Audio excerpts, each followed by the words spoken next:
Hello guys, ഇന്നത്തെ എൻ്റെ യാത്ര തമിഴ്നാട്ടിലേക്കായിരുന്നു. ലെമൂർ ബീച്ചിലേക്കാണ് ഞാൻ പോയത്. ഞാൻ സഞ്ചരിച്ചത് 2 വീലറിലായിരുന്നു. അതുകൊണ്ട് തന്നെ തിരുവനന്തപുരത്ത് നിന്നും കന്യാകുമാരി പോകുന്ന റൂട്ടിൽ അഴകിയ മണ്ഡപം പോയിട്ട് അവിടെ നിന്ന് വലത്തോട്ട് തിരിഞ്ഞ് കുളച്ചൽ പോയതിന് ശേഷം കുളച്ചൽ നിന്ന് ഇടത്തോട്ട് തിരിഞ്ഞ് 12 കിലോമീറ്റർ യാത്ര ചെയ്യുമ്പോൾ ഗണപതിപുരം എന്ന് പറയുന്നൊരു സ്ഥലത്ത് എത്തിച്ചേരും. അവിടെ നിന്ന് ഒരു 350 മീറ്റർ ഉള്ളിലേക്ക് നമ്മൾ യാത്ര ചെയ്യുമ്പോൾ ഈ മനോഹരമായ ബീച്ചിൻ്റെ അടുത്ത് എത്തിച്ചേരും.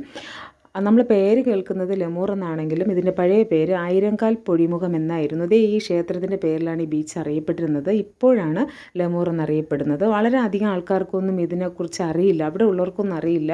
നമ്മൾ ചോദിച്ച് പോകണം, അല്ലെങ്കിൽ നമ്മൾ ഗൂഗിൾ മാപ്പ് നോക്കി തന്നെ പോകണം. പ്രവേശിക്കുമ്പോൾ നമുക്കറിയാം വളരെ നീറ്റായിട്ട് അത് പ്രവേശന ഫീസൊന്നുമില്ല കേട്ടോ. വളരെ നീറ്റായിട്ട് അവരിത് സംരക്ഷിക്കുന്നുണ്ട്. എനിക്ക് ചെന്ന് കയറിയപ്പോൾ തോന്നി ഞാൻ കേരളത്തിലുമല്ല തമിഴ്നാട്ടിലുമല്ല വേറെ ഏതോ ഒരു സ്ഥലത്ത് എത്തിച്ചേരുന്നത് പോലെ എനിക്ക് തോന്നി.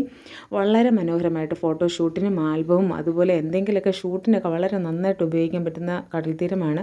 ഞാൻ എത്തിച്ചേർന്നപ്പോൾ വൈകുന്നേരം ആയതുകൊണ്ട് തന്നെ ഞാൻ പെട്ടെന്ന് തിരികെ പോന്നു. വളരെ കുറച്ച് വീഡിയോസ് ഞാൻ എടുത്തിട്ടുള്ളൂ. ആദ്യത്തെ യാത്രയാണ്. ഇന്നൊരിക്കൽ പോകുമ്പോൾ നല്ലൊരു വീഡിയോ ചെയ്യാമെന്ന് ഞാൻ കരുതി. എനിക്ക് വളരെയധികം ഇഷ്ടപ്പെട്ടു. വളരെ നീറ്റാണ്, വളരെ മനോഹരമായ ബീച്ചാണ്. ബാക്കി അടുത്ത വീഡിയോയിൽ. ഓക്കെ, യൂട്യൂബിൽ ഞാൻ വീഡിയോ പോസ്റ്റ് ചെയ്ത് തുടങ്ങിയിട്ടുണ്ട്. നിങ്ങൾക്ക് ഇഷ്ടപ്പെടുകയാണെങ്കിൽ നിങ്ങൾ എൻ്റെ ചാനൽ സബ്സ്ക്രൈബ് ചെയ്യുക. വളരെ മനോഹരമായ ചെറിയ ചെറിയ വീഡിയോസ് ഞാൻ പോസ്റ്റ് ചെയ്യാൻ ശ്രമിക്കുന്നതായിരിക്കും. ഷഗൂസ് വ്ളോഗ് എന്നാണ് പേര്. നിങ്ങൾ സപ്പോർട്ട് ചെയ്യുക, നിങ്ങളുടെ സബ്സ്ക്രൈബ് ചെയ്യുക, കമൻറ്റ് ചെയ്യുക, ലൈക്ക് ചെയ്യുക. Thank you so much.